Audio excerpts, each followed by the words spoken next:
अस्सलाम वालेकुम guys, this is Ahmed Ali. Welcome back to our channel. Guys, आज की वीडियो में हम लोग बात करेंगे importance of language proficiency certificate and scholarships. तो गाइस, बात करें अगर स्कॉलरशिप्स की, तो आप सबको ये जान के हैरानगी होगी कि सबसे ज़्यादा दुनिया में जो मुल्क स्कॉलरशिप्स ग्रांट करता है वो चाइना है। और चाइनीज़ गवर्नमेंट जो स्कॉलरशिप्स है वो one of the best scholarship और one of the biggest scholarship जो है वो चाइनीज़ गवर्नमेंट स्कॉलरशिप ही है। तो गाइस, इन स्कॉलरशिप्स को अवेल करने के लिए जो एक वेटेज है, जो क्राइटेरिया है, उसमें आपके पास एक तो आपका जो रेलेवेंट बैकग्राउंड है। अगर आप मास्टर्स के स्टूडेंट हैं तो आपका जो बैचलर्स का सीजीपीए है वो बहुत ज़्यादा मैटर करता है। और उसी के साथ साथ आपके लैंग्वेज प्रोफिशिएंसी सर्टिफिकेट के जो मार्क्स हैं वो बहुत जो है ना मैटर करते हैं। डेफिनेटली अगर आप आइल्स दे रहे हैं तो उसके अंदर बैंड्स होंगे, वो मैटर करेंगे। जो बहुत ज़्यादा जो रिकमेंडेबल सर्टिफिकेट है प्रोफिशिएंसी सर्टिफिकेट, वो डेफिनेटली आइल्स ही है।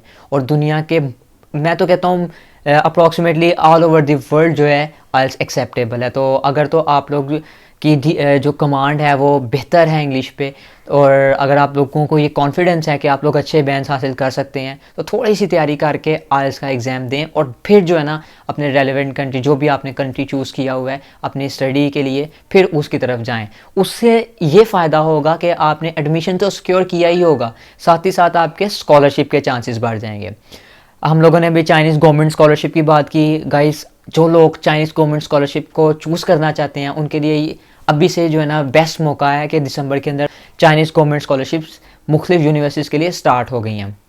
अगर आप लोग पाकिस्तानी में हैं और पाकिस्तान से एक के जो है ना पासपोर्ट पे चाइनीज़ गवर्नमेंट स्कॉलरशिप अप्लाई करना चाहते हैं, तो आप लोगों के लिए बेहतरीन मौका है कि आप दो तरीके से चाइनीज़ गवर्नमेंट स्कॉलरशिप में अप्लाई कर सकते हैं। नंबर 1, एक तो आप पाकिस्तान में HEC के थ्रू चाइनीज़ गवर्नमेंट स्कॉलरशिप में अप्लाई कर सकते हैं, जिसका तरीका सिंपल सा ये है कि आपने HEC की वेबसाइट पे भी एप्लीकेशन लॉन्च करनी है, और साथ ही साथ जो चाइनीज़ गवर्नमेंट स्कॉलरशिप का ऑफिशियल पेज है CIC स्कॉलरशिप्स, आपने उधर भी जाके अपनी एप्लीकेशन लॉन्च करनी है और उसके मुताबिक ही अपना एजेंसी नंबर सेलेक्ट करना है। गाइस, एजेंसी नंबर बहुत जो है ना इंपॉर्टेंट है, वो आपने अकॉर्डिंगली चूज़ करना है।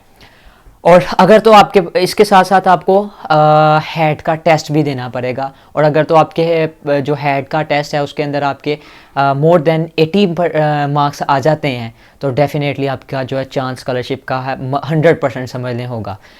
और गाइस, बेहतर ये है कि आप लोग आइल्स भी करें और साथ ही साथ अपनी हेड की तैयारी अच्छी रखें, ताकि आप लोगों के मैक्सिमम चांस बन सकें इस स्कॉलरशिप को अवेल करने के लिए। इसके साथ अगर हम लोग बात करें स्टाइपेंडियम हंगरीकम स्कॉलरशिप की, तो गाइज वो भी हेड के टेस्ट के ऊपर जो है ना बेस करती है। अगर आपके 80% से ज़्यादा मार्क्स आ जाते हैं हेड में, तो आप लोग स्टाइपेंडियम के लिए भी ज़रूर जाएं, बिकॉज ये भी एक बहुत अच्छी स्कॉलरशिप है। इन दोनों, जो चाइनीज़ गवर्नमेंट स्कॉलरशिप है और हंगरी की जो स्कॉलरशिप है, इन दोनों में जस्ट जो ड्रॉबैक है वो ये है कि आपको पाकिस्तानी जो हायर एजुकेशन कमीशन HEC है उसके साथ एक बॉन्ड साइन करना पड़ेगा कि आप कुछ अपनी स्टडीज़ कंप्लीट करने के बाद वापस पाकिस्तान आएंगे, और कुछ टाइम पीरियड के लिए जो भी उन्होंने डिसाइड किया, आई गेस वो 1 to 2 years है, आप लोग को वेबसाइट से कंफर्म भी कर सकते हैं, वो पाकिस्तान में आके आपको सर्व करना पड़ेगा। इसके अलावा इस स्कॉलरशिप का कोई ड्रॉबैक नहीं है। तो गाइज़, ये था HEC के थ्रू अप्लाई करने का तरीक़ेकार दोनों स्कॉलरशिप्स में, चाहे वो स्टाइपेंडियम हंगरीकम स्कॉलरशिप हो या फिर चाइनीज़ गवर्नमेंट स्कॉलरशिप हो। आपको दोनों के लिए सेम हेड टेस्ट देना पड़ेगा और साथ ही साथ HEC की वेबसाइट पे अप्लाई करना पड़ेगा दोनों के लिए। और इसके साथ साथ आपने रेलेवेंट वेबसाइट पे, अगर आप चाइनीज़ गवर्नमेंट स्कॉलरशिप के लिए अप्लाई कर रहे हैं तो उसका प्लेटफॉर्म अलहदा है, और अगर आप स्टाइपेंडियम हंगरीकम स्कॉलरशिप के लिए अप्लाई कर रहे हैं तो वो टेम्पस फाउंडेशन के थ्रू आपका जो ड्रीम ID बनेगी उसके बेस पे आपका वो भी अप्लाई हो जाएगा, और साथ ही साथ आपने HEC में भी अपनी एप्लीकेशन लॉन्च कर देनी है। गाइस, इसके अलावा अगर हम लोग बात करें मुख्तलिफ स्कॉलरशिप्स की जो कि डिफरेंट कंट्रीज़ हैं या यूरोपियन कंट्रीज़ की जो स्कॉलरशिप्स हैं, तो गाइस उसके लिए रिकमेंडेबल ये है कि आपका अगर तो CGPA 3.5 से ज़्यादा है तो आप लोग मेहनत करें और आइल्स को बेहतर तरीके से जो है ना उसको तैयार करें और उसमें मैक्सिमम बैंड्स लें। उससे ये फ़ायदा होगा, अगर तो आपके बैंड 7 के करीब करीब आ जाते हैं तो 90% चांस है कि यूरोपियन कंट्रीज़ में आपकी स्कॉलरशिप लग जाए। आप लोग एक्सीलेंस स्कॉलरशिप ऑफ फ्रांस उसके लिए जा सकते हैं, इसी तरह से फ्रांस की जो आईफल स्कॉलरशिप है आप उसके लिए जा सकते हैं। लेकिन इन सब के लिए जो एलिजिबिलिटी क्राइटेरिया समझ लें वो यही है कि आपका जो CGPA है वो मिनिमम 3.5 से ऊपर होना चाहिए और साथ ही साथ आपकी जो आर्ट्स की रिक्वायरमेंट है वो कंप्लीट होनी चाहिए। यकीन करें अगर आप लोगों के रिक्वायरमेंट्स पूरी हों रेलेवेंट यूनिवर्सिटीज़ के मुताबिक तो आपको स्कॉलरशिप भी अवार्ड की जाती है। एडमिशन तो मिलेगा ही लेकिन स्कॉलरशिप के बेस पे आपको जो है ना आपका एडमिशन होगा, जिसकी वजह से आपके वीज़ा के चांसेस जो है ना वो मैक्सिमम हो जाएंगे। अब डेफिनेटली एक यूनिवर्सिटी है, एक मुल्क की किसी भी मुल्क की कोई यूनिवर्सिटी है, उसने आप पे इन्वेस्ट करना है।